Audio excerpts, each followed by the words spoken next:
Hi, I'm Alex Navarro, Director of Nature with Trellis, and with me I have Tina Morris, CEO at FLINTpro. FLINTpro is a climate software and analytics company, but it recently launched a biodiversity product as well. Now, before we dive in, Tina, I have a very important biodiversity question for you. If you could be any type of plant or animal, what would it be? I want your gut reaction. Go. Turtle, Yes. Why a turtle? because I feel like they're very thoughtful and they take in the entire landscape as they move very slowly around. Excellent. Love that answer. All right, so let's dive into it now.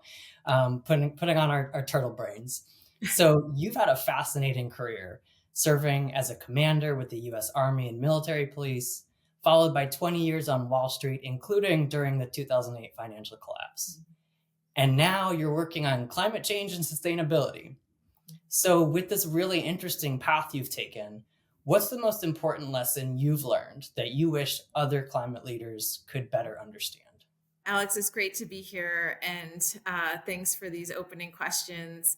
What I would start by saying, in terms of sort of advice from what I've taken from prior part of my career, is once you have the ambition and the why we want to tackle something, and in this case, the complex and important mission around climate and nature, the real question becomes how you operationalize it. And that oftentimes is the hardest part. And so my biggest message and part of why I transitioned into climate is because I love to tackle the hard, hairy, complex questions of how we actually drive impact and change. Yeah. Well, I'm glad that you mentioned kind of the hard, hairy problems because that brings me to my next question. I want to dig in a little bit to this theme of data because that's a lot of what FLINTpro focuses on. So one challenge that companies are facing is that biodiversity data can be really messy, and it's sometimes hard to find signals through all the noise. Mhm. So how do you respond when companies say, look, the data just isn't there or it's too complicated to deal with? So, first of all, I want to start by saying, Alex, I completely agree. We've been out in the market now for the last few months and talked to over 100 plus companies. And there's a few themes I can share with you, but one of them definitely is that the data is overwhelmingly noisy and complex. And so, our first step with that, and some of what I would bring in with our biodiversity product, is transparency. So being very clear from the beginning of what is the methodology and the data sets that a specific biodiversity product is using to help a company start to define their early ecosystem footprint. And so that is what is really critical, is them understanding a first glance or initial risk assessment of their footprint, that they want to understand their biodiversity their sort of landscape around the biodiversity footprint. So you alluded to a few other challenges that you're seeing. Can you share some of those? Sure. And, interestingly, Alex, they're all interrelated. So, while certainly the top three, is sort of, how do you get a handle on the complexity of the data? The second and third, which I would highlight, would be one is credibility and quality of the data. So again, it really does go hand in hand. But what we're finding is that our clients, that's one of the first questions they ask is, how do I know your data is high quality? How do I know it's credible? How do I know it's globally consistent?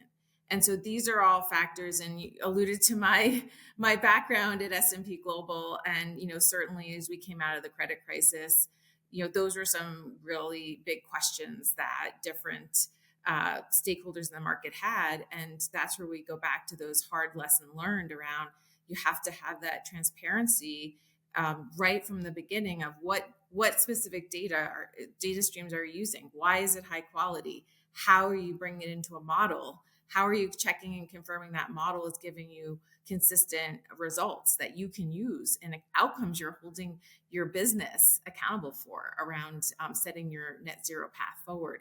So I think those are all really critical angles.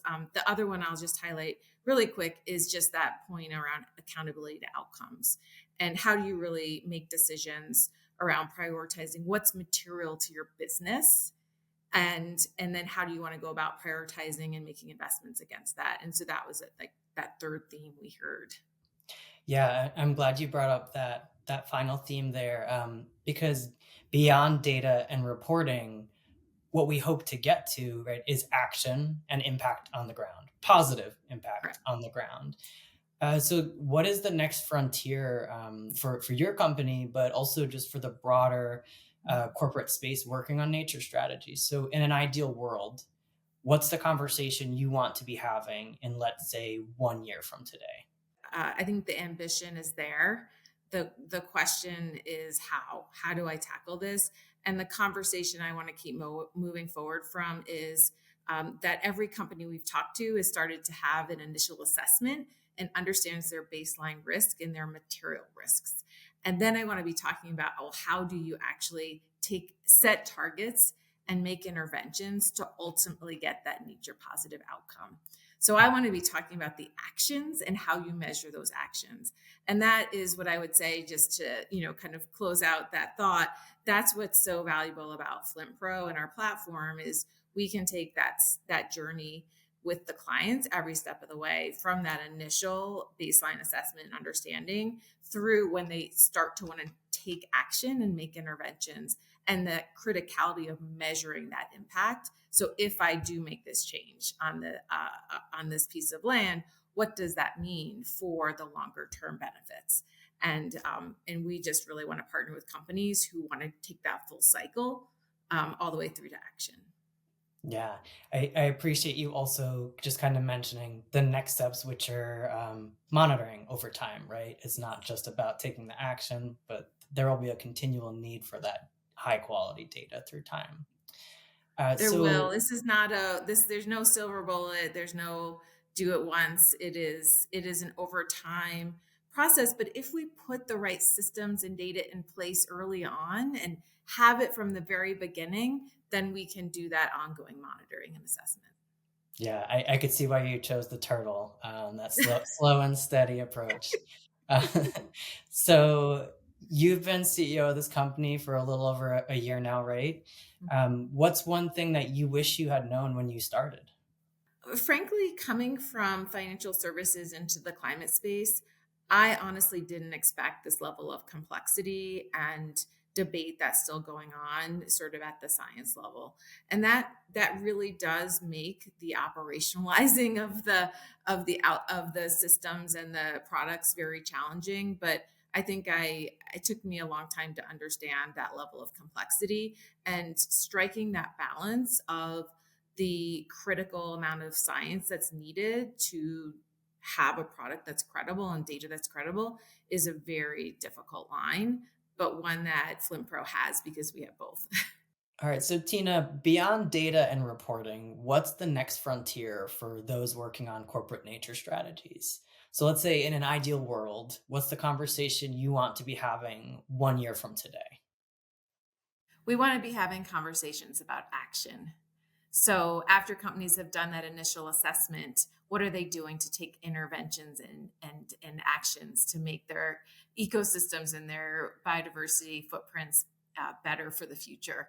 Great example is Telstra. We're working with that company. They're doing initial assessments now. We're scoping out pilots so that they can actually redo some of their hard sites to be better positioned for the future. Great. Well, thank you so much, Tina. That was all my questions for you for today. So, on behalf of Trellis Group and our audience, I just want to thank you. Thank you so much for being here.